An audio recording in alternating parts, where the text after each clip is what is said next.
Benchmarking itu bukan hanya tentang mengumpulkan data, tetapi yang lebih penting adalah memahami rahasia di balik keberhasilan institusi yang dijadikan acuan dalam benchmarking. Nah, dengan melakukan benchmarking secara efektif, lembaga pendidikan dapat terus meningkatkan kualitas dan kinerjanya. Assalamualaikum warahmatullahi wabarakatuh. Hai semua. Di video kali ini, saya akan membahas materi mengenai benchmarking untuk memenuhi tugas ujian akhir semester mata kuliah Sistem Penjaminan Mutu Pendidikan yang diampu oleh Bapak dosen Dr. Jamaluddin SAG MPDI. Baiklah, sebelumnya perkenalkan, nama saya Hikmah Jamaah dengan NIM 203210036 kelas 6B, Program Studi Manajemen Pendidikan Islam semester 6 dengan mata kuliah Sistem Penjaminan Mutu Pendidikan. Langsung saja kepada materi, yaitu tentang benchmarking. Benchmarking menurut Barnawi dan M. Arifin tahun 2017, benchmarking merupakan suatu ukuran kerja yang bersifat tetap sesuai dengan kriteria yang jelas dari suatu organisasi unggulan terkait dengan kegiatan tertentu. Dikutip dari Kaulan tahun 2017.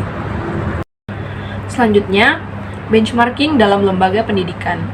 Benchmarking dalam konteks pendidikan adalah strategi di mana sebuah sekolah atau lembaga pendidikan memperbaiki kualitasnya dengan mengamati dan mempelajari cara kerja institusi lain yang telah terbukti unggul. Nah, proses ini melibatkan perbandingan diri dengan institusi yang lebih baik untuk mengidentifikasi praktik-praktik terbaik dalam yang dapat diadopsi dan diterapkan di lingkungan mereka sendiri. Dengan fokus pada pembelajaran berkelanjutan dan peningkatan terus-menerus, benchmarking membantu sekolah atau lembaga pendidikan untuk mengembangkan metode-metode pendidikan yang lebih efektif dan meningkatkan standar kinerjanya secara signifikan. Masuk pada jenis benchmarking. Secara umum, terdapat 4 jenis benchmarking yang telah diterapkan, yaitu yang pertama, internal benchmarking, yaitu pendekatan yang dilakukan dengan membandingkan operasi suatu bagian dengan bagian internal lainnya dalam suatu organisasi. Misalnya, dibandingkan kinerja tiap divisi di suatu institusi pendidikan dilakukan di antara departemen atau divisi dalam satu institusi atau antara institusi dalam satu grup institusi. Yang kedua, competitive benchmarking, yaitu pendekatan dilakukan dengan mengadakan perbandingan dengan berbagai pesaing lainnya, misalnya membandingkan output lulusan kepada lulusan yang dihasilkan pesaing dalam bidang yang sama. Yang ketiga, fungsional benchmarking, yaitu pendekatan yang diadakan perbandingan fungsi atau proses dari institusi lain, dari berbagai institusi yang ada, atau dengan kata lain dilakukan perbandingan dengan institusi yang lebih luas. Yang keempat atau yang terakhir, yaitu generic benchmarking. Ini merupakan perbandingan pada proses fundamental yang cenderung sama di setiap institusi, misalnya memberikan pelayanan pengembangan strategi, maka dapat diadakan patok duga atau benchmarking meskipun institusi itu berada di bidang yang berbeda. Selanjutnya, proses benchmarking. Proses benchmarking ini terdapat menjadi 4 tahap. Yang pertama, evaluasi diri atau self-assessment. Self-assessment ini sangat penting dalam kegiatan apapun, karena dari sinilah kita akan dapat merumuskan suatu tindakan yang dapat menyelesaikan masalah yang dihadapi atau memperbaiki keadaan.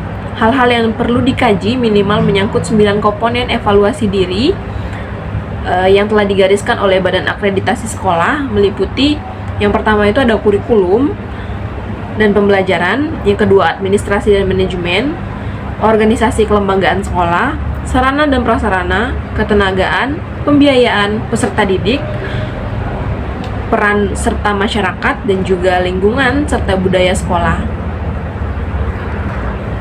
Yang kedua, perbandingan atau comparison, yaitu dengan mengidentifikasi organisasi atau sekolah yang patut dicontoh, serta menentukan organisasi mana yang akan dijadikan partner dalam melakukan benchmarking.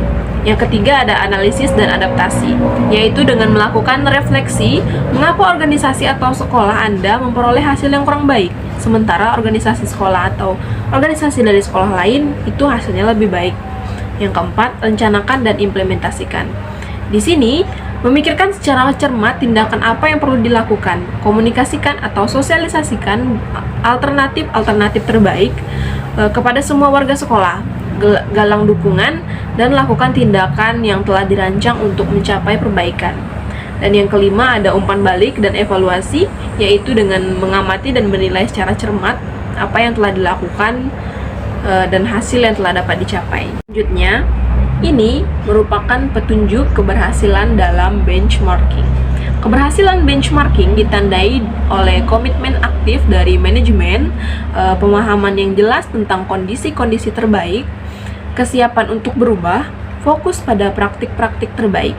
Benchmarking itu bukan hanya tentang mengumpulkan data, tetapi yang lebih penting adalah memahami rahasia di balik keberhasilan institusi yang dijadikan acuan dalam benchmarking.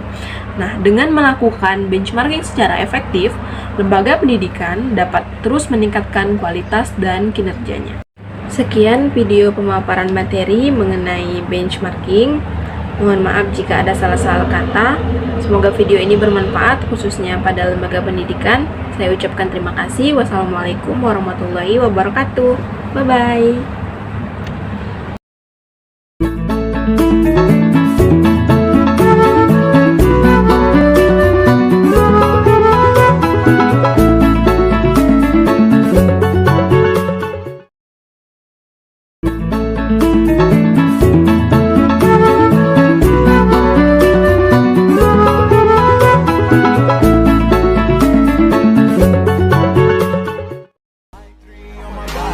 I'm an icon, man. And my girl about a 10. I should fuck her in a Benz.